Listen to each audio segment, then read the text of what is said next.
જય શ્રી કૃષ્ણ। આજથી આપણે પદ્મપુરાણ છે તેની શરૂઆત કરીશું। તો સૌપ્રથમ આવે છે સૃષ્ટિખંડ, ગ્રંથોનો ઉપક્રમ તથા આના સ્વરૂપનો પરિચય।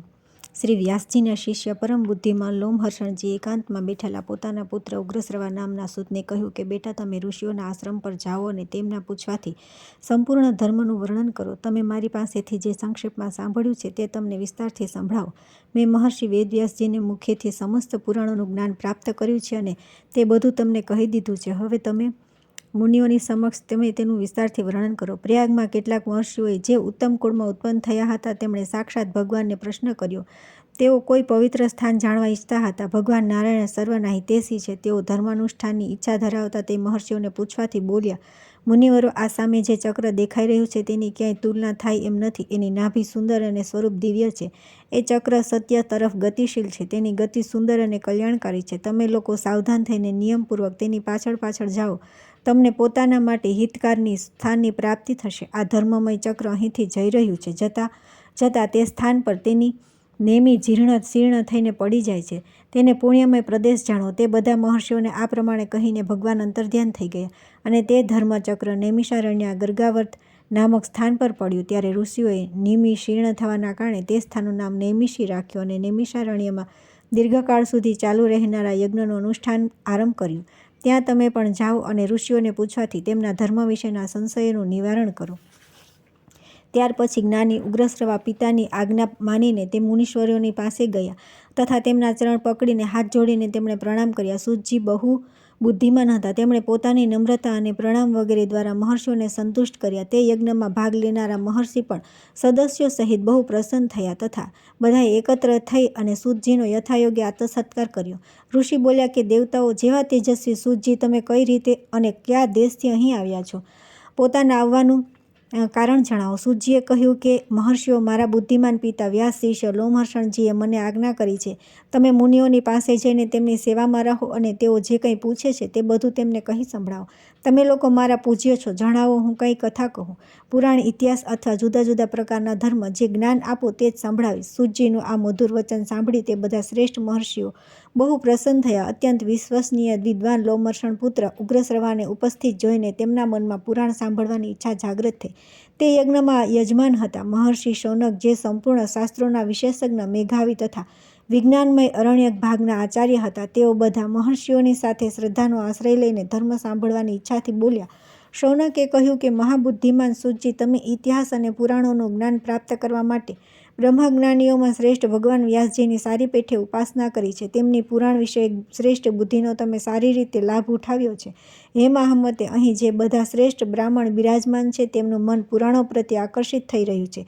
તે બધા પુરાણ સાંભળવા ઈચ્છે છે, તેથી તમે તેમને પુરાણ સંભળાવવાની કૃપા કરો। આ બધા શ્રોતા જે અહીં એકત્રિત થયા છે તે બહુ જ શ્રેષ્ઠ છે। જુદા જુદા ગોત્રોમાં તેમનો જન્મ થયો છે। આ બધા વેદવાદી બ્રાહ્મણો પોતપોતાના વંશનું પૌરાણિક વર્ણન સાંભળે છે। દીર્ઘકાળ સુધી ચાલનારો આ યજ્ઞ પૂરો થાય ત્યાં સુધી તમે મુનિઓને પુરાણ સંભળાવો। હે મહાપ્રાજ્ઞ, તમે આ બધા લોકોને પદ્મપુરાણની કથા કહો। પદ્મની ઉત્પત્તિ કઈ રીતે થઈ, તેમાંથી બ્રહ્માજીનો આવિર્ભાવ કઈ રીતે થયો તથા કમળમાંથી પ્રગટ થયેલ બ્રહ્માજીએ કઈ રીતે જગતની સૃષ્ટિ કરી, આ બધી વાતો અમને કહો। તેમના આ પ્રમાણે પૂછવાથી લોમહર્ષણ પુત્ર સૂતજીએ સુંદર વાણીમાં સૂક્ષ્મ અર્થસભર ન્યાયયુક્ત વચન કહ્યું। હે મહર્ષિઓ, તમે લોકોએ જે મને પુરાણ સંભળાવવાની આજ્ઞા આપી છે તેનાથી મને બહુ પ્રસન્નતા થઈ છે। આ તમારો મારા પર મોટો અનુગ્રહ છે। સંપૂર્ણ ધર્મોના પાલનમાં રત રહેનારા પુરાણવેતા વિદ્વાનોની જેમની સારી પેઠે વ્યાખ્યા કરી છે તે પુરાણોક્ત વિષયને મેં જે સારી રીતે સાંભળ્યો છે તે જ રૂપે તે બધું તમને સંભળાવીશ। સત્પુરુષોની દ્રષ્ટિમાં સૂત જાતિનો સનાતન ધર્મ એ જ છે કે દેવતાઓ, ઋષિઓ તથા અપાર તેજસ્વી રાજાઓની વંશ પરંપરાને ધારણ કરે, તેને યાદ રાખે તથા ઇતિહાસ અને પુરાણોમાં જે બ્રહ્મવાદી મહાત્માનું વર્ણન કરવામાં આવ્યું છે તેમની સ્તુતિ કરે। કેમ કે જ્યારે વેનકુમાર રાજા પૃથુનો યજ્ઞ થઈ રહ્યો હતો તે સમયે સૂત અને મગધે સર્વપ્રથમ તે મહારાજની સ્તુતિ જ કરી હતી।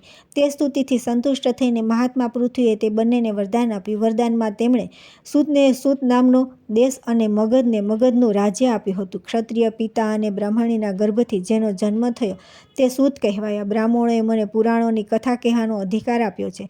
તમે ધર્મનો વિચાર કરી જ મને પુરાણ વિશે પૂછ્યું, તેથી આ ભૂમંડળમાં જે સર્વથી ઉત્તમ તથા ઋષિઓ દ્વારા સન્માનિત પદ્મપુરાણ છે તેની કથાનો આરંભ કરું છું। છું. શ્રી કૃષ્ણ દ્વૈપાયન વ્યાસજી સાક્ષાત નારાયણ સ્વરૂપ છે. તેઓ બ્રહ્મવાદી સર્વજ્ઞ સંપૂર્ણ લોકોમાં પૂજિત તથા અત્યંત તેજસ્વી છે. તેમના દ્વારા પ્રગટ થયેલા પુરાણોનું મેં મારા પિતાજીની પાસે રહીને અધ્યયન કર્યું છે. પુરાણ બધા શાસ્ત્રોથી પહેલાંના સમયથી વિદ્યમાન છે. બ્રહ્માજીએ સર્વપ્રથમ પુરાણોનું જ સ્મરણ કર્યું હતું. પુરાણો ત્રિવર્ગ અથા ધર્મ, અર્થ અને કામના સાધક તથા પરમ પવિત્ર છે. તેમની રચના 100 કરોડ શ્લોકમાં થઈ છે. સમયાનુસાર આટલા મોટા પુરાણનું શ્રવણ અને પઠન અસંભવ જોઈને સ્વયં ભગવાન તેમનો સંક્ષેપ કરવા માટે દરેક દ્વાપરયુગમાં વ્યાસરૂપે અવતાર લે છે અને પુરાણોને 18 ભાગોમાં વહેંચીને તેમને 4 શ્લોકોમાં સીમિત કરે છે, 4 લાખ શ્લોકોમાં સીમિત કરે છે. પુરાણોનું આ સંક્ષિપ્ત સંસ્કરણ જ આ ભૂમંડળમાં પ્રકાશિત થાય છે. દેવલોકમાં આજે પણ 100 કરોડ શ્લોકનું વિસ્તૃત પુરાણ વિદ્યમાન છે. હવે હું પરમ પવિત્ર પદ્મપુરાણના વર્ણનનો આરંભ કરું છું. તેમાં 5 ખંડ અને 55,000 શ્લોક છે. પદ્મપુરાણમાં સર્વપ્રથમ સૃષ્ટિખંડ છે, તેના પછી ભૂમિખંડ આવે છે, પછી સ્વર્ગખંડ અને તેના પછી પાતાળખંડ છે, ત્યાર પછી પરમ શ્રેષ્ઠ ઉત્તરખંડનું વર્ણન છે. પદ્મપુરાણ આટલું જ છે. ભગવાનની નાભીમાંથી જે પદ્મ પ્રગટ થયું છે, જેનાથી આ જગતની ઉત્પત્તિ થઈ છે, તેના વૃત્તાંતનો આશ્રય લઈને આ પુરાણ પ્રગટ થયું છે. તેથી આને પદ્મપુરાણ કહે છે. આ પુરાણ સ્વાભાવિક રીતે જ નિર્મળ છે. તદુપરાંત આમાં શ્રી વિષ્ણુ ભગવાનના મહાત્મ્યનું વર્ણન હોવાથી આની નિર્મળતા વિશેષ રૂપે વધી ગઈ છે. દેવાધિદેવ ભગવાન શ્રી વિષ્ણુએ પૂર્વકાળમાં બ્રહ્માજીને જેનો ઉપદેશ કર્યો હતો તથા બ્રહ્માજીએ જેને પોતાના પુત્ર મરીચીને સંભળાવ્યું હતું તે જ પદ્મપુરાણ છે. બ્રહ્માજીએ આ પુરાણને આ જગતમાં પ્રચલિત કર્યું છે. ત્યાર પછી આવે છે ભીષ્મ અને પુલસ્ત્યનો સંવાદ, સૃષ્ટિક્રમનું વર્ણન તથા ભગવાન વિષ્ણુનો મહિમા. સૂતજી કહે છે કે હે મહર્ષિઓ, જેઓ સૃષ્ટિરૂપી મૂળ પ્રકૃતિના જ્ઞાતા તથા આ ભાવાત્મક પદાર્થોના દ્રષ્ટા છે, જેમણે આ લોકની રચના કરી છે, જેઓ લોકતત્વના જ્ઞાતા તથા યોગવેતા છે, જેમણે યોગનો આશ્રય લઈને સંપૂર્ણ ચરાચર જીવોની સૃષ્ટિ કરી છે અને જેઓ સમસ્ત ભૂતો તથા અખિલ વિશ્વના સ્વામી છે, તે સચ્ચિદાનંદ પરમેશ્વરનો હું નમસ્કાર કરું છું. પછી બ્રહ્મા, મહાદેવ, ઇન્દ્ર, અન્ય લોકપાલ તથા સૂર્યદેવને એકાગ્રચિત્તે નમસ્કાર કરીને બ્રહ્મ સ્વરૂપ વેદવ્યાસજીને પ્રણામ કરું છું. તેમની પાસેથી આ પુરાણ વિદ્યાને પ્રાપ્ત કરીને હું તમારી સમક્ષ પ્રકાશિત કરું છું. જેઓ નિત્ય સત સ્વરૂપ અવ્યક્ત તથા સર્વનું કારણ છે, તે બ્રહ્મ જ મહતત્વથી લઈને વિશેષ પર્યંત વિશાળ બ્રહ્માંડની રચના કરે છે. આ વિદ્વાનોનો સચોટ સિદ્ધાંત છે. સર્વપ્રથમ હિરણમય અંડમાં બ્રહ્માજીનો પ્રાદુર્ભાવ થયો. તે ઈંડું ચારે બાજુ જળથી ઘેરાયેલું છે. જળની બહાર તેજનું વર્તુળ અને તેજની બહાર વાયુનું આવરણ છે. વાયુ આકાશ વડે અને આકાશ ભૂતાદિ વડે ઘેરાયેલું છે. અહંકારને મહતત્વએ ઘેરી રાખ્યો છે અને મહતત્વ અવ્યક્ત મૂળ પ્રકૃતિ ઘેરાયેલું છે. ઉક્ત ઈંડાને જ સંપૂર્ણ લોકની ઉત્પત્તિ આશ્રય બતાવવામાં આવ્યું છે. આ સિવાય આ પુરાણમાં નદીઓ અને પર્વતોની ઉત્પત્તિનું વારંવાર વર્ણન આવે છે. મન્વંતરો અને કલ્પનું પણ સંક્ષેપમાં વર્ણન છે. પૂર્વકાળમાં બ્રહ્માજીએ મહાત્મા પુલસ્ત્યને આ પુરાણનો ઉપદેશ કર્યો હતો. પછી પુલસ્ત્યે આ પુરાણ હરિદ્વારમાં ભીષ્મજીને સંભળાવ્યું હતું.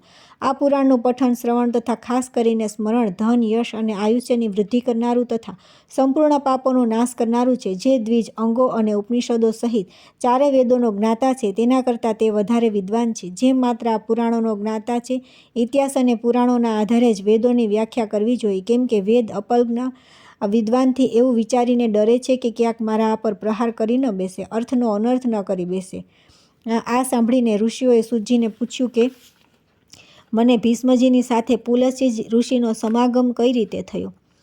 પુલસ્ત્ય મુનિ તો બ્રહ્માજીના માનસપુત્ર છે. મનુષ્યોને તેમના દર્શન થવા દુર્લભ છે. તથા હે મહાભાગ, ભીષ્મજીએ જે સ્થાન પર અને જે રીતે પુલસ્ત્યજીના દર્શન થયા તે બધું અમને કહો. સૂતજીએ કહ્યું કે હે મહાત્માઓ, સાધુઓનું હિત કરનારી વિશ્વપાવની મહાભાગા ગંગાજી જ્યાં પર્વતમાળાઓને ભેદીને અત્યંત વેગપૂર્વક બહાર નીકળ્યા છે, તે મહાન તીર્થ ગંગાદ્વારના નામે પ્રસિદ્ધ છે. પિતૃભક્ત ભીષ્મજી ત્યાં રહેતા હતા. તેઓ જ્ઞાનોપદેશ સાંભળવાની ઈચ્છાથી ઘણા દિવસોથી મહાપુરુષોના નિયમનું પાલન કરતા હતા. સ્વાધ્યાય અને તર્પણ દ્વારા દેવતાઓ અને પિતરોની તૃપ્તિ કરતા હતા. તો પોતાના શરીરનું શોષણ કરી રહેલા ભીષ્મજી પર ભગવાન બહુ પ્રસન્ન થયા. તેમણે પોતાના પુત્ર મુનીશ્વર પુલસ્ત્યને આ પ્રમાણે કહ્યું કે બેટા, તમે કુરુવંશનો ભાર વહન કરનારા વીરવર દેવવ્રતની પાસે જાઓ, તેમની તપસ્યાથી નિવૃત્ત કરો અને તેનું કારણ પણ જણાવો. મહાભાગ ભીષ્મ પોતાની પિતૃભક્તિના કારણે ભગવાનનું ધ્યાન કરતા રહીને ગંગાદ્વારમાં નિવાસ કરે છે. તેમના મનમાં જે કામના હોય તેને તરત પૂર્ણ કરો, વિલંબ ન થવો જોઈએ. પિતામહનું વચન સાંભળીને મુનિવર પુલસ્ત્યજી ગંગાદ્વારમાં આવ્યા અને ભીષ્મજીને આ પ્રમાણે કહ્યું કે હે વીર, તમારું કલ્યાણ થાવ. તમારા મનમાં જે ઈચ્છા હોય તે પ્રમાણે કોઈ વરદાન માગો. તમારી તપસ્યાથી સાક્ષાત ભગવાન બ્રહ્માજી પ્રસન્ન થયા છે. તેમણે જ મને અહીં મોકલ્યો બોલ્યો છે, હું તેમને મનોવાંછિત વરદાન આપીશ. પુલસ્ત્યજીની વાણી મન અને કાનને સુખ આપનારી હતી. તે સાંભળીને ભીષ્મે આંખો ખોલી અને જોયું તો પુલસ્ત્યજી સામે ઊભા છે. તેમને જોતાં જ ભીષ્મજી તેમના ચરણોમાં પડી ગયા. તેમણે પોતાના સંપૂર્ણ શરીર દ્વારા પૃથ્વીનો સ્પર્શ કરીને તે મુનિશ્રેષ્ઠને સાષ્ટાંગ પ્રણામ કર્યા અને કહ્યું કે ભગવાન, આજે મારો જન્મ સફળ થઈ ગયો. આજનો દિવસ બહુ જ સુંદર છે, કેમ કે આજે તમારા વિશ્વવંદ્ય ચરણોના મને દર્શન પ્રાપ્ત થયા છે. આજે તમે દર્શન આપ્યા અને વિશેષ કરીને વરદાન આપવા માટે ગંગાજીના તટ પર પદાર્પણ કર્યું. એટલામાં જ મને પોતાની તપસ્યાનું પૂરું ફળ મળી ગયું. આ દર્ભની ચટાઈ છે, એને મેં મારા હાથે બનાવી છે અને જ્યાં સુધી થઈ શક્યું એ વાતનો પણ મેં પ્રયત્ન કર્યો છે અને એ બેસનાર માટે આરામપ્રદ હોય, તેથી તમે આના પર બિરાજમાન થાવ.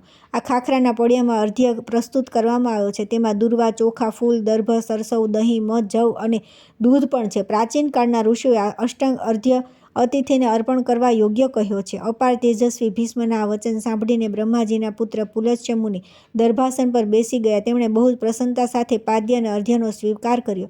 ભીષ્મજીના શિષ્ટાચારથી તેમને બહુ સંતોષ થયો. તેઓ પ્રસન્નતાપૂર્વક બોલ્યા કે હે મહાભાગ, તમે સત્યવાદી, દાનશીલ અને સત્ય પ્રતિજ્ઞ રાજા છો. તમારામાં લજ્જા, મૈત્રી અને ક્ષમા વગેરે સદ્ગુણ શોભી રહ્યા છે. તમે પોતાના પરાક્રમ દ્વારા શત્રુઓનું દમન કરવામાં સમર્થ છો. સાથે જ ધર્મજ્ઞ, કૃતજ્ઞ, દયાળુ, મધુરભાષી, આદરણીય, પુરુષોનું સન્માન કરનારા, વિદ્વાન, બ્રાહ્મણ, ભક્ત તથા સાધુઓ પર સ્નેહ રાખનારા છો. હે વત્સ, તમે પ્રમાણપૂર્વક મારા શરણે આવ્યા છો, તેથી હું તમારા પર ખૂબ પ્રસન્ન થયો છું. તમારી જે ઈચ્છા હોય તે પૂછો, હું તમારા દરેક પ્રશ્નોના ઉત્તર આપીશ. ભીષ્મજીએ કહ્યું કે હે ભગવાન, પૂર્વકાળમાં ભગવાન બ્રહ્માજીએ કયા સ્થાન પર રહીને દેવતાઓ વગેરેની સૃષ્ટિ કરી હતી એ મને કહો. તે મહાત્માએ કેવા ઋષિઓ તથા દેવતાઓને ઉત્પન્ન કર્યા, કઈ રીતે પૃથ્વી બનાવી, કઈ રીતે આકાશની રચના કરી અને કઈ રીતે આ સમુદ્રને પ્રગટ કર્યો, ભયંકર પર્વત, વન અને નગરોની રચના કઈ રીતે કરી, મુનિઓ, પ્રજાપતિઓ, શ્રેષ્ઠ સપ્તર્ષિઓ અને ભિન્ન ભિન્ન વર્ણોને, વાયુઓ, ગંધર્વો, યક્ષો, રાક્ષસો, તીર્થો, નદીઓ, સૂર્યાદિ ગ્રહો તથા તારાઓને ભગવાન બ્રહ્માએ કઈ રીતે ઉત્પન્ન કર્યા, આ બધું મને કહો. પુલસ્ત્યજીએ કહ્યું કે હે પુરુષ શ્રેષ્ઠ, ભગવાન બ્રહ્મા સાક્ષાત પરમાત્મા છે. તેઓ પરતપર તથા અત્યંત શ્રેષ્ઠ છે. તેમનામાં રૂપ અને વર્ણ વગેરેનો અભાવ છે. તેઓ જોકે સર્વત્ર વ્યાપ્ત છે, છતાં પણ બ્રહ્મરૂપે આ જગતની સૃષ્ટિ કરવાના કારણે વિદ્વાનો તેમને બ્રહ્મા કહે છે. તેમણે પૂર્વકાળમાં જે પ્રમાણે સૃષ્ટિની રચના કરી તે બધું હું કહું છું તે સાંભળો. સૃષ્ટિના પ્રારંભ કાળમાં જ્યારે જગતના સ્વામી બ્રહ્માજી કમળના આસનથી ઉઠ્યા ત્યારે સર્વપ્રથમ તેમણે મહતત્વને પ્રગટ કર્યું. પછી મહતત્વથી વૈકારિક, તેજસ તથા ભૂતાદિરૂપ 3 પ્રકારનો અહંકાર ઉત્પન્ન થયો, જે કર્મેન્દ્રિયો, 5 જ્ઞાનેન્દ્રિયો તથા પંચ મહાભૂતનું કારણ છે. પૃથ્વી, જળ, તેજ, વાયુ અને આકાશ, આ 5 ભૂત છે. તેમાંથી એક એકના સ્વરૂપનું ક્રમશઃ વર્ણન કરું છું. ભૂતાદિ નામક તામસ અહંકારે વિકૃત થઈને શબ્દ તન્માંત્રાઓ ઉત્પન્ન કરી. તેનાથી શબ્દ ગુણવાળા આકાશનો પ્રાદુર્ભાવ થયો. ભૂતાદિ તામસ અહંકાર એ શબ્દ તન્માંત્રાથી આકાશને બધી બાજુથી આવરી લીધું. ત્યારે શબ્દ તન્માંત્રા રૂપે આકાશે વિસ્તૃત થઈને સ્પર્શ તન્માંત્રાથી રચના કરી. તેનાથી અત્યંત બળવાન વાયુનું પ્રાગટ્ય થયું, જેનો ગુણ સ્પર્શ માનવામાં આવ્યો છે.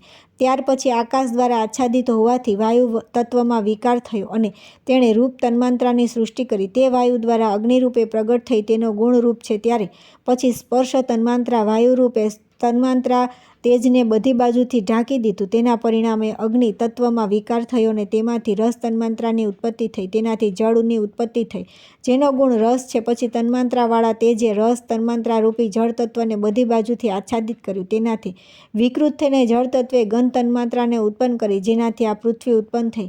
પૃથ્વીનો ગુણ ગંધ છે. ઇન્દ્રિયો તેજસ કહેવાય છે, કારણ કે રાજસ અહંકારથી પ્રગટ થઈ છે. ઇન્દ્રિયોના અધિષ્ઠાતા 10 દેવતા વૈકારિક કહ્યા છે, કેમ કે તેમની ઉત્પત્તિ સાત્વિક અહંકારથી થઈ છે. આ પ્રમાણે ઇન્દ્રિયોના અધિષ્ઠાતા 10 દેવતા અને 11મું મન એ વૈકારિક માનવામાં આવ્યું છે. ત્વચા, ચક્ષુ, નાસિકા, જીહ્વા અને શ્રોત એ 5 ઇન્દ્રિયો શબ્દાદિ વિષયોનો અનુભવ કરાવનાર સાધન છે. તેથી એ 5યને બુદ્ધિયુક્ત અર્થાત જ્ઞાનેન્દ્રિયો કહે છે. તથા ગુદા, ઉપસ્થા, હાથ, પગ અને વાણી એ ક્રમશઃ મળ, ત્યાગ, મૈથુન, સુખ, શિલ્પ, નિર્માણ, ચાલવું અને બોલવું આ કર્મોમાં સહાયક છે. તે માટે તેમને કર્મેન્દ્રિય માનવામાં આવે છે.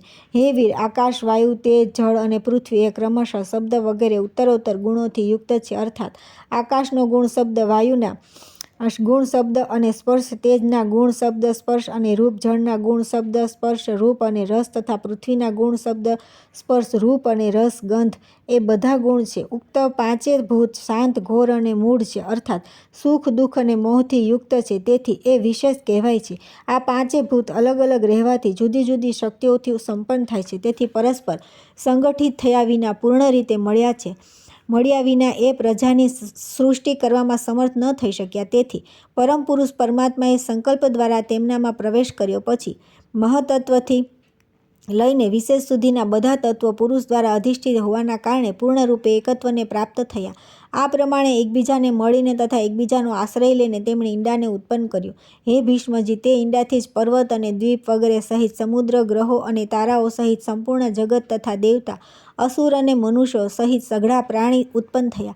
તે અંડ પૂર્વની અપેક્ષા 10 ગણા અધિક જળ, અગ્નિ, વાયુ, આકાશ અને ભૂતાદિ અર્થાત તામસ અહંકારથી આવૃત છે. તામસ અહંકાર મહત્તત્વથી આવૃત છે તથા એ બધાની સાથે મહત્તત્વ પણ અવ્યક્ત પ્રધાન અર્થાત મૂળ પ્રકૃતિ દ્વારા આવૃત છે. ભગવાન વિષ્ણુ પોતે જ બ્રહ્મા થઈને સંસારની રચનામાં પ્રવૃત્ત થાય છે. જ્યાં લગી કલ્પની સ્થિતિ બની રહે છે ત્યાં લગી તેઓ યુગે યુગે અવતાર ધારણ કરીને સંપૂર્ણ સૃષ્ટિની રક્ષા કરે છે. તે વિષ્ણુ સત્વગુણના ધારણ કરતા હોય છે. તેમના પરાક્રમની કોઈ સીમા નથી. હે રાજેન્દ્ર, જ્યારે કલ્પનો અંત થાય છે ત્યારે તેઓ પોતાના તમોગુણનું પ્રધાન રૌદ્ર રૂપ પ્રગટ કરે છે અને અત્યંત ભયંકર આકાર ધારણ કરીને સંપૂર્ણ પ્રાણીનો સંહાર કરે છે. આ પ્રમાણે સર્વભૂતોનો નાશ કરીને સંસારને સમુદ્રના જળમાં ડૂબાડીને તેઓ સર્વરૂપધારી ભગવાન સ્વયં શેષનાગની શૈયા પર શયન કરે છે. ફરી જાગ્યા બાદ બ્રહ્માનું રૂપ ધારણ કરીને તેઓ ફરીથી સંસાર ચક્રની રચના કરે છે. આ પ્રમાણે એક જ ભગવાન જનાર્દન સર્જન, પાલન અને સંહાર કરવાના કારણે બ્રહ્મા, વિષ્ણુ તથા શિવના નામ ધારણ કરે છે. તે પ્રભુ સ્રષ્ટા થઈને સ્વયં પોતાની સૃષ્ટિ કરે છે, પાલક થઈને પાલક રૂપે પોતાનું જ પાલન કરે છે અને સંહારકારી થઈને પોતે પોતાનો જ સંહાર કરે છે. પૃથ્વી, જળ, તેજ, વાયુ અને આકાશ બધું તેઓ જ છે, કેમ કે અવિનાશી વિષ્ણુ જ બધા ભૂતોના ઈશ્વર અને વિશ્વરૂપ છે. તેથી પ્રાણીઓમાં સ્થિત સર્વ વગેરે પણ તેમના જ સહાયક છે. ત્યાર પછી આવે છે બ્રહ્માજીનું આયુષ્ય તથા યુગ વગેરેનું કાલમાન, ભગવાન વરાહ દ્વારા પૃથ્વીનો રસાતલથી ઉદ્ધાર અને બ્રહ્માજી દ્વારા રચેલા વિવિધ સર્ગોનું વર્ણન. પુલત્યજી કહે છે કે હે રાજન, બ્રહ્માજી સર્વ તથા સાક્ષાત નારાયણ સ્વરૂપ છે. તેઓ ઉપચારથી આરોપ દ્વારા જ ઉત્પન્ન થયા હોવાનું કહેવાય છે. વાસ્તવમાં તો તેઓ નિત્ય જ છે. તેમના પોતાના સ્વયંના સમય પ્રમાણ અનુસાર તેમનું આયુષ્ય 100 વર્ષનું માનવામાં આવ્યું છે. તે બ્રહ્માજીનું આયુષ્ય પર કહેવાય છે. તેના અડધા ભાગને પરાર્ધ કહે છે. 15 નિમેષની એક કાષ્ઠા હોય છે. 30 કાષ્ઠાઓની એક કલા અને 30 કલાઓનું એક મુહૂર્ત થાય છે. 30 મુહૂર્તનો સમય મનુષ્યનો રાત્રિ સહિત એક દિવસ હોય છે. 30 દિવસ રાતનો એક માસ થાય છે. એક માસમાં 2 પક્ષ હોય છે. 6 મહિનાનું એક અયન અને 2 અયનોનું એક વર્ષ થાય છે. અયન 2 છે કે દક્ષિણાયન અને ઉત્તરાયણ. દક્ષિણાયન દેવતાઓની રાત્રિ છે અને ઉત્તરાયણ તેમનો દિવસ છે. દેવતાઓના 12,000 વર્ષોના 4 યુગ થાય, જે ક્રમશઃ સત્યયુગ, ત્રેતા, દ્વાપર અને કલયુગના નામે પ્રસિદ્ધ છે. હવે આ યુગોનો વર્ષ વિભાગ સાંભળો. પુરાતત્વના જ્ઞાતા વિદ્વાન પુરુષો કહે છે કે સત્યયુગ વગેરેનું પરિમાણ ક્રમશઃ 4, 3, 2 અને 1000 દિવ્ય વર્ષનું છે. પ્રત્યેક યુગના આરંભમાં તેટલા જ 100 વર્ષોની સંધ્યા કહેવાય છે અને યુગના અંતમાં સંધ્યાસ હોય છે. સંધ્યાસનું પરિમાણ પણ તેટલું જ છે જેટલું સંધ્યાનું છે. હે નૃપ શ્રેષ્ઠ, સંધ્યા અને સંધ્યાસની વચ્ચે જે સમય છે તેને યુગ સમજવો જોઈએ. તે જ સતયુગ અને ત્રેતા વગેરેના નામે પ્રસિદ્ધ છે. સત્યયુગ, ત્રેતા, દ્વાપર અને કલયુગ આ બધા મળીને ચતુર્યુગ કહેવાય છે. એવા 1000 ચતુર્યુગોને બ્રહ્માનો એક દિવસ કહેવાય છે. હે રાજન, બ્રહ્માના એક દિવસમાં 14 મનુ થયા છે. તેમના સમયાવધિનું પરિમાણ સાંભળો. સપ્તર્ષિ દેવતા ઇન્દ્ર, મનુ અને મનુના પુત્ર એ બધા એક જ સમયે ઉત્પન્ન થયા છે તથા અંતમાં એક સાથે તેમનો સંહાર પણ થાય છે. 71 ચતુર્યુગથી થોડા અધિક સમયનો એક મન્વંતર થાય છે. આ જ મનુ અને દેવતાઓ વગેરેનો સમય છે. આ પ્રમાણે દિવ્ય વર્ષની ગણતરી અનુસાર 8,52,000 વર્ષોનું એક મન્વંતર થાય છે. હે મહામતે, માનવ વર્ષોની ગણતરી કરવાથી મન્વંતરનો સમયાવધિ પૂરા 30,68,20,000 વર્ષ થાય છે, તેનાથી વધારે નહીં. આ સમયને 14 ગણો કરવાથી બ્રહ્માનો એક દિવસનો કાળ મનાય છે. તેમાં અંતમાં નૈમિતિક નામનો બ્રહ્મ પ્રલય થાય છે. તે સમયે ભુવરલોક, ભૂરલોક અને સ્વર્ગલોક, સંપૂર્ણ ત્રિલોક દગ્ધ થવા લાગે છે અને મહરલોકમાં નિવાસ કરનારા લોકો ગરમીથી સંતપ્ત થઈને જનલોકમાં ચાલ્યા જાય છે. દિવસ જેટલી જ પોતાની રાત્રિ વ્યતીત થયા પછી બ્રહ્માજી ફરી સંસારની સૃષ્ટિ કરે છે. આ પ્રમાણે પક્ષ, માસ વગેરેના ક્રમથી ધીરે ધીરે બ્રહ્માજીનું 1 વર્ષ વ્યતીત થાય છે તથા આ જ ક્રમે તેમના 100 વર્ષ પણ પૂરા થઈ જાય છે. તે મહાત્માનું આયુષ્ય પૂરા 100 વર્ષનું છે. ભીષ્મજીએ કહ્યું કે હે મહામુનિ, કલ્પનાદિમાં નારાયણ નામના ભગવાન બ્રહ્માએ જે રીતે સંપૂર્ણ ભૂતોની સૃષ્ટિ કરી તેનું તમે વર્ણન કરો. પુલત્સ્યજીએ કહ્યું કે હે રાજન, સર્વની ઉત્પત્તિના કારણ અને અનાદિ ભગવાન બ્રહ્માજીએ એ પ્રમાણે પ્રજાની ઉત્પત્તિ કરી તે કહું છું તે સાંભળો. જ્યારે પાછળના કલ્પનો અંત થયો તે સમયે રાત્રિમાં શયન પછી ઉઠીને સત્વગુણની વૃદ્ધિથી યુક્ત ભગવાન બ્રહ્માજીએ જોયું કે સંપૂર્ણ લોક સૂનો છે. ત્યારે તેમણે એ જાણીને કે પૃથ્વી સમુદ્રમાં જળમાં ડૂબી ગઈ છે અને અત્યારે તે પાણીમાં સ્થિત છે, ત્યારે તેને બહાર કાઢવાની ઈચ્છાથી થોડીવાર વિચાર કર્યો. પછી તેમણે યજ્ઞમય વરાહનું સ્વરૂપ ધારણ કરીને જ્વાળમાં પ્રવેશ કર્યો. ભગવાનને પાતાળલોકમાં આવેલા જોઈને પૃથ્વી દેવી ભક્તિથી વિનમ્ર થઈ ગયા અને તેમની સ્તુતિ કરવા લાગ્યા. પૃથ્વી દેવી બોલ્યા કે હે ભગવાન, તમે સર્વભૂત સ્વરૂપ પરમાત્મા છો. તમને વારંવાર નમસ્કાર છે. તમે આ પાતાળલોકથી મારો ઉદ્ધાર કરો. પૂર્વકાળમાં હું તમારાથી જ ઉત્પન્ન થઈ હતી. હે પરમાત્મા, તમે નમસ્કાર છે. તમે સર્વના અંતર્યામી છો. તમને પ્રણામ છે. પ્રધાન અને અવ્યક્ત તમારા સ્વરૂપ છે. કાળ પણ તમે જ છો. તમને નમસ્કાર છે. હે પ્રભુ, જગતના સર્જન સમયે તમે જ બ્રહ્મા, વિષ્ણુ અને રુદ્ર રૂપ ધારણ કરીને સંપૂર્ણ ભૂતોની ઉત્પત્તિ, પાલન અને સંહાર કરો છો. તેમ છતાં તે બધાથી પર છો. મુમુક્ષુ પુરુષો તમારી આરાધના કરીને મુક્ત થઈને પરબ્રહ્મ પરમાત્માને પ્રાપ્ત થઈ ગયા છે. ખરેખર તમારી આરાધના કર્યા વિના કોને મોક્ષ મળી શકે? જે મન દ્વારા ગ્રહણ કરવા યોગ્ય, નેત્ર વગેરે ઇન્દ્રિયો દ્વારા અનુભવ કરવા યોગ્ય તથા બુદ્ધિ દ્વારા ચિંતનીય છે, તે બધું તમારું જ રૂપ છે. હે નાથ, તમે મારા ઉત્પાદન, તમે આશ્રય છો. તમે મારું સર્જન કર્યું છે તથા હું તમારા શરણમાં છું. તેથી આ જગતના લોકો મને માધવી કહે છે. પૃથ્વીએ જ્યારે આ પ્રમાણે સ્તુતિ કરી ત્યારે પરમ તેજસ્વી ભગવાન ધરણીધરે ધરધર સ્વરમાં ગર્જના કરી. તેમને ધ્વનિમાંથી જાણે સામવેદ પ્રગટ થયો. તેમના નેત્રો ખીલેલા કમળ જેવા શોભી રહ્યા હતા તથા વિગ્રહ કમળના પાંદડા જેવો શ્યામ રંગનો હતો. તે મહાવરા ભગવાને પૃથ્વીને પોતાની દાઢો પર ઉઠાવી લીધી અને રસાતળથી તેઓ ઉપર તરફ આવવા લાગ્યા. તે સમયે તેમના મુખમાંથી નીકળેલા શ્વાસના આઘાતથી ઉછળતા સમુદ્રના તે પ્રલયકાળે જળેલ જનલોક નિવાસી સનંદન વગેરે મુનિઓને ભીંજવીને નિષ્પાપ કરી દીધા. તેઓ હતા જ તેમને વિશેષરૂપ પવિત્ર કરી દીધા. ભગવાન મરાહવરાનું ઉદર જળથી ભીંજાયેલું હતું. જે સમયે તેઓ પોતાના વેદમય શરીરને કંપાવતા રહીને પૃથ્વી લઈને ઉપર આવવા લાગ્યા, તે સમયે આકાશમાં સ્થિત મહર્ષિઓ તેમની સ્તુતિ કરવા લાગ્યા. ઋષિઓ કહ્યું કે હે જનેશ્વરોના પણ પરમેશ્વર કેશવ, તમે સર્વના પ્રભુ છો. ગદા, શંખ, ઉત્તમ ખડગ અને ચક્ર ધારણ કરનારા છો. સૃષ્ટિ, પાલન અને સંહારના કારણ તથા ઈશ્વર પણ તમે જ છો. જેને પરમપદ કહે છે તે પણ તમારાથી ભિન્ન નથી. હે પ્રભુ, તમારો પ્રભાવ અપાર છે. પૃથ્વી અને આકાશની વચ્ચે જેટલું અંતર છે તે બધું આપનાથી વ્યાપ્ત છે. એટલું જ નહીં, આ સંપૂર્ણ જગત તમારાથી વ્યાપ્ત છે. હે ભગવાન, તમે આ વિશ્વનું હિત સાધન કરો. હે જગદીશ્વર, એક માત્ર તમે જ પરમાત્મા છો. તમારા સિવાય બીજું કોઈ નથી. તમારો જ મહિમા છે જેના વડે આ ચરાચર જગત વ્યાપ્ત થઈ રહ્યું છે. આ સંપૂર્ણ જગત જ્ઞાન સ્વરૂપ છે તો પણ અજ્ઞાની મનુષ્ય અને પદાર્થ રૂપે જોવે છે. તે કારણે તેમને સંસાર સાગરમાં ભટકવું પડે છે. પરંતુ હે પરમેશ્વર, જે લોકો વિજ્ઞાનવેતા છે તેમનું અંતઃકરણ શુદ્ધ છે. તેઓ સમસ્ત સંસારને જ્ઞાનમય જ જુએ છે. સંસારને તમારું સ્વરૂપ સમજે છે. હે સર્વભૂત સ્વરૂપ પરમાત્મા, તમે પ્રસન્ન થાઓ. તમારું સ્વરૂપ અપ્રમેય છે. હે પ્રભુ, હે ભગવાન, તમે સર્વના ઉદ્ભવના માટે આ પૃથ્વીનો ઉદ્ધાર તથા સંપૂર્ણ જગતનું કલ્યાણ કરો. હે રાજન, સનકાદિક મુનિ જ્યારે આ પ્રમાણે સ્તુતિ કરી રહ્યા હતા તે સમયે પૃથ્વીને ધારણ કરવાવાળા પરમાત્મા મહાવરાહ શીઘ્ર વસુંધરાને ઉપર ઉઠાવી લાવ્યા અને મહાસાગરના જળ પર સ્થાપિત કરી. તે જળરાશિ પર આ પૃથ્વી એક બહુ વિશાળ નૌકાની જેમ સ્થિત થઈ. ત્યાર પછી ભગવાને પૃથ્વીના અનેક વિભાગ કરીને 7 દ્વીપોનું નિર્માણ કર્યું તથા ભુવરલોક, ભૂરલોક, સ્વર્ગલોક અને મહરલોક આ 4 લોકની પૂર્વવત કલ્પના કરી. ત્યાર પછી બ્રહ્માજીએ ભગવાનને કહ્યું કે હે પ્રભુ, મેં આ સમયે જે મુખ્ય અસુરોને વરદાન આપ્યા છે તેમને દેવતાઓના હિત માટે તમે મારી નાખો. હું જે સૃષ્ટિની રચના કરીશ તેનું તમે પાલન કરો. તેમને આ પ્રમાણે કહેવાથી ભગવાન વિષ્ણુ તથાસ્તુ કહીને ચાલ્યા ગયા અને બ્રહ્માજીએ દેવતા વગેરે પ્રાણીઓની સૃષ્ટિ આરંભ કરી. મહત્તત્વની ઉત્પત્તિને જ બ્રહ્માની પ્રથમ સૃષ્ટિ સમજવી જોઈએ. તન્માંતરાઓનો આવિર્ભાવ એ બીજી સૃષ્ટિ છે. તેને ભૂતસર્ગ પણ કહે છે. વૈકારિક અથવા સાત્વિક અહંકારથી જે ઇન્દ્રિયોની ઉત્પત્તિ થઈ છે તે સૃષ્ટિ ત્રીજી છે. તેનું નામ બીજું નામ અદ્વિતીય છે. સ્વર્ગ અને એ પ્રમાણે પ્રાકૃત સર્ગ જે અબુદ્ધિપૂર્વક ઉત્પન્ન થયા છે. ચોથી સૃષ્ટિનું નામ છે મુખ્ય સર્ગ. પર્વત અને વૃક્ષ વગેરે સ્થાવર વસ્તુઓને મુખ્ય કહે છે. ત્રીય સર્ગ તરીકે જેમનું વર્ણન કરવામાં આવ્યું છે તે પશુ, પક્ષી, કીટ, પતંગ વગેરે જ પાંચમી સૃષ્ટિની અંતર્ગત છે. તેમને તિર્યક યોનિ પણ કહે છે. ત્યાર પછી ઉર્ધ્વ રહેતા દેવતાઓનો સ્વર્ગ છે તે છઠ્ઠી સૃષ્ટિ છે અને તેને દેવ સર્ગ પણ કહે છે. ત્યાર પછી સાતમી સૃષ્ટિ અર્વાક સ્ત્રોતની છે તે માનવ સર્ગ કહેવાય છે. આઠમો અનુગ્રહ સર્ગ છે તે સાત્વિક પણ છે અને તામસ પણ. આ 8 સર્ગોમાંથી છેલ્લા 5 વૈકુંઠ સર્ગ મનાયા છે તથા આરંભના 3 સર્ગ પ્રાકૃત છે. 9મો કૌમાર સર્ગ છે તે પ્રાકૃત પણ છે અને વૈકૃત પણ છે. આ પ્રમાણે જગતની રચનામાં પ્રવૃત્ત થયેલા જગદીશ્વર પ્રજાપતિના પ્રાકૃત અને વૈકૃત નામના 9 સર્ગ તમને જણાવવામાં આવ્યા છે, જે જગતના મૂળ કારણ છે. હવે તમે બીજું શું સાંભળવા ઈચ્છો છો? ભીષ્મજીએ કહ્યું કે હે ગુરુદેવ, તમે દેવતાઓ વગેરેની સૃષ્ટિ સંક્ષેપમાં કહી છે. હે મુનિઓ, હવે હું તમારા મુખે તેને વિસ્તારથી સાંભળવા ઈચ્છું છું.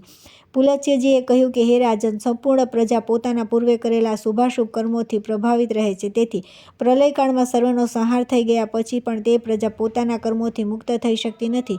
જ્યારે બ્રહ્માજી સૃષ્ટિ કાર્યમાં પ્રવૃત્ત થયા તે સમયે તેમના દ્વારા દેવતાઓ સહિત 4 પ્રકારની પ્રજા ઉત્પન્ન થઈ. તે ચારે માનસી પ્રજા કહેવાય. ત્યાર પછી પ્રજાપતિ, દેવતા, અસુર, પિત્તર અને મનુષ્ય આ 4 પ્રકારના પ્રાણીઓની તથા જળની પણ સૃષ્ટિ કરવાની ઈચ્છાથી પોતાના શરીરનો ઉપયોગ કર્યો. તે સમયે સૃષ્ટિની ઈચ્છાવાળા મુક્તાત્મા પ્રજાપતિની સાથળમાંથી પ્રથમ દુરાત્મા અસુરો ઉત્પન્ન થયા. તેમના સર્જન પછી ભગવાન બ્રહ્માએ પોતાના વાયુ દ્વારા ઈચ્છાનુસાર પક્ષીઓને ઉત્પન્ન કર્યા. પછી પોતાની ભુજાઓથી ઘેટાં અને મુખથી બગરાને રચના કરી. એ જ પ્રમાણે પોતાના પેટથી ગાયો અને ભેંસોની તથા બંને પગમાંથી ઘોડા, હાથી, ગધેડા, નીલગાય, હરણ, ઊંટ, ખચ્ચર તથા અન્ય પશુઓનું સર્જન કર્યું. બ્રહ્માજીના રૂવાટાથી ફળ, મૂળ તથા વિવિધ પ્રકારના અન્નો ઉત્પન્ન થયા. ગાયત્રી છંદ, ઋગ્વેદ, શ્રીવત્સમ, રથંતર, અષ્ટિગ્નોમ, અગ્નેય પ્રજાપતિ પોતાના પૂર્વના દિશાના મુખથી પ્રગટ કર્યા. યજુર્વેદ 30 છંદ, પંચસોત્રમ, બૃહસ્થામ અને ઉત્કટની દક્ષિણ દિશાના મુખેથી રચના કરી. સામવેદ જગતની છંદ, સપ્તદશતોમ, વેદરૂપ અને અત્રિરાત ભાગની રચના પશ્ચિમ મુખથી કરી તથા 21 સ્ત્રોત્રમ, અથર્વવેદ, અત્પોર્યામ, અનુષ્ટુપ છંદ અને વૈરાજને ઉત્તર તરફના મુખથી ઉત્પન્ન કર્યા. નાના મોટા જેટલા પણ પ્રાણી છે બધા પ્રજાપતિના જુદા જુદા અંગથી ઉત્પન્ન થયા છે. કલ્પના આદિમાં પ્રજાપતિ બ્રહ્માએ દેવતાઓ, અસુરો, પિતરો અને મનુષ્યોનું સર્જન કર્યા. પછી યક્ષ, પિશાચ, ગંધર્વ, અપ્સરા, સિદ્ધ કરનાર, રાક્ષસ, સિંહ, પક્ષી, મૃગ અને સર્પોનો ઉત્પન્ન કર્યા. નિત્ય અને અનિત્ય જેટલું પણ આ ચરાચર જગત છે બધાને આદિ કરતા ભગવાન બ્રહ્માએ ઉત્પન્ન કર્યું. તે ઉત્પન્ન થયેલા પ્રાણીઓમાંથી જેમણે પૂર્વ કલ્પના જેવા કર્મ કર્યા હતા તેઓ પુનઃ વારંવાર જન્મ લઈને તેવા જ કર્મમાં પ્રવૃત્ત થાય છે. આ પ્રમાણે ભગવાન વિધાતાએ જે ઇન્દ્રિયોના વિષયો, પ્રાણીઓ અને શરીરોમાં વિભિન્નતા તથા અલગ અલગ વ્યવહાર ઉત્પન્ન કર્યા તેમણે જ કલ્પના આરંભમાં વેદ અનુસાર દેવતા વગેરે પ્રાણીઓના નામ, રૂપ અને કર્તવ્યોનો વિસ્તાર કર્યો. ઋષિઓ તથા અન્ય પ્રાણીઓના પણ વેદને અનુકૂળ નામ અને તેમના યથાયોગ્ય કર્મને પણ બ્રહ્માજીએ નિશ્ચિત કર્યા. જે પ્રમાણે ભિન્ન ભિન્ન ઋતુઓ વારંવાર આવવાથી તેમના વિભિન્ન પ્રકારના ચિહ્નો પૂર્વવત પ્રગટ થાય છે તે જ પ્રમાણે સૃષ્ટિના આરંભમાં તમામ પદાર્થો પૂર્વકલ્પના પ્રમાણે દેખાય છે. સૃષ્ટિને માટે ઈચ્છુક તથા સૃષ્ટિની શક્તિની યુક્ત બ્રહ્માજી કલ્પના આદિમાં વારંવાર આવી સૃષ્ટિ કરતા રહે છે. ત્યાર પછી આવે છે યજ્ઞના માટે બ્રહ્માદિ વર્ણો તથા અન્નની સૃષ્ટિ. મરીચી વગેરે, પ્રજાપતિ, રુદ્ર તથા સ્વયંભૂ, મનુ વગેરેની ઉત્પત્તિ તથા તેમની સંતાન પરંપરાનું વર્ણન. ભીષ્મજીએ કહ્યું કે હે બ્રહ્મણ, તમે અર્વાક સ્ત્રોત નામકનું સર્ગનું કે જે માનવ સર્ગના નામે પણ પ્રસિદ્ધ છે તેનું સંક્ષેપમાં વર્ણન કર્યું. હવે તેનું વિસ્તારથી વર્ણન કરો. બ્રહ્માજી કહે કે મનુષ્યોની સૃષ્ટિ કઈ રીતે કરી. હે મહામુનિ, પ્રજાપતિએ 4 વર્ણો તથા તેમના ગુણોને કઈ રીતે ઉત્પન્ન કર્યા અને બ્રહ્માદિક વર્ણોના કયા કયા કર્મ માનવામાં આવ્યા છે આ બધી વાતોનું વર્ણન કરો. પુલત્સ્યજી બોલ્યા કે હે કુરુશ્રેષ્ઠ, સૃષ્ટિની ઈચ્છા રાખનાર બ્રહ્માજીએ બ્રાહ્મણ, ક્ષત્રિય, વૈશ્ય અને શૂદ્ર આ 4 વર્ણોને ઉત્પન્ન કર્યા. એમાં બ્રાહ્મણ મુખથી, ક્ષત્રિય વક્ષસ્થળથી, વૈશ્ય સાથળોથી અને શૂદ્ર બ્રહ્માજીના બંને પગથી ઉત્પન્ન થયા. હે મહારાજ, આ 4 વર્ણ યજ્ઞના ઉત્તમ સાધન છે. તેથી બ્રહ્માજી યજ્ઞાનુષ્ઠાનની સિદ્ધિ માટે જ આ બધાની રચના કરી. યજ્ઞથી તૃપ્ત થઈને દેવતાઓ જળની વૃષ્ટિ કરે છે જેના કારણે મનુષ્યોની પણ તૃપ્તિ થાય છે. તેથી ધર્મમય યજ્ઞ હંમેશા કલ્યાણપ્રદ છે. જે લોકો સદા પોતાના વર્ણોચિત કર્મમાં લાગેલા રહે છે, જેમણે ધર્મ વિરુદ્ધ આચરણોનો પરિત્યાગ કરી દીધો છે તથા જે સન્માર્ગે ચાલનારા છે તેવા શ્રેષ્ઠ મનુષ્યો જ યજ્ઞનું યથાવત અનુષ્ઠાન કરે છે. હે રાજન, મનુષ્ય આ માનવ દેહ છોડ્યા પછી સ્વર્ગ અને મોક્ષને પણ પ્રાપ્ત કરી શકે છે તથા બીજા પણ સ્થાનને પ્રાપ્ત કરવાની ઈચ્છા હોય છે તે પણ પ્રાપ્ત કરી શકે છે. હે નૃપ શ્રેષ્ઠ, બ્રહ્માજી દ્વારા ચાતુર્વર્ણ્ય વ્યવસ્થા અનુસાર રચેલી પ્રજા ઉત્તમ શ્રદ્ધા સાથે શ્રેષ્ઠ આચરણનું પાલન કરવા લાગી. તે ઈચ્છાનુસાર જ્યાં ઈચ્છતી ત્યાં રહેતી હતી. સમસ્ત પ્રજાનું અંતઃકરણ શુદ્ધ હતું. તે સ્વાભાવિક રીતે પરમ પવિત્ર હતી. ધર્માનુષ્ઠાનના કારણે તેની પવિત્રતા વિશેષ રૂપે વધી ગઈ હતી. પ્રજાઓના પવિત્ર અંતઃકરણમાં ભગવાન પ્રાપ્ત થતું હતું, જેથી બધા લોકો શ્રીહરિના પરબ્રહ્મ નામક પરમપદને સાક્ષાત્કારી કરી લેતા હતા. ત્યાર પછી પ્રજા જીવન નિર્વાહના સાધનરૂપ ઉદ્યોગ, ધંધા અને ખેતી વગેરેનું કામ કરવા લાગી. હે રાજન, ડાંગર, જવ, ઘઉં, વિવિધ ધાન્યો, તલ, માલકાંગણી, મકાઈ, કોંદરા, ચણા, અડદ, મગ, મસૂર, વટાણા, ફૂલથી તુવેર, સામો અને શાણ આ 17 પ્રકારના ગ્રામીણ અન્ન છે. ગ્રામીણ અને જંગલી બંને પ્રકારના મળીને 14 પ્રકારના અન્ન યજ્ઞમાં ઉપયોગમાં આવે છે એવી માન્યતા છે. તેમના નામ આ છે: ડાંગ, જવ, અડદ, ઘઉં, બારીક ધન્ય, તલ, 7મું કાંકરી અને 8મું ફૂલથી આ ગ્રામીણ અન્ન છે. તથા સામો તીનના ચોખા, વંતલ, ગવેદુ, વેણુજવ તથા મકાઈ આ જંગલી અન્ન છે. આ 14 અન્ન યજ્ઞાનુષ્ઠાનની સામગ્રી છે તથા યજ્ઞ જ આમની ઉત્પત્તિમાં હેતુ છે. યજ્ઞની સાથે આ અન્નની પ્રજાની ઉત્પત્તિ છે અને વૃદ્ધિના પરમ કારણે છે. આ લોક અને પરલોકના જ્ઞાતા વિદ્વાન પુરુષ આ 14 ધાન્ય દ્વારા યજ્ઞનું અનુષ્ઠાન કરે છે. હે નૃપ શ્રેષ્ઠ, દરરોજ કરવામાં આવતું યજ્ઞાનુષ્ઠાન મનુષ્યનું પરમ ઉપકારક તથા તેમને શાંતિ પ્રદાન કરનારું છે. આગળની કથા આવતીકાલે.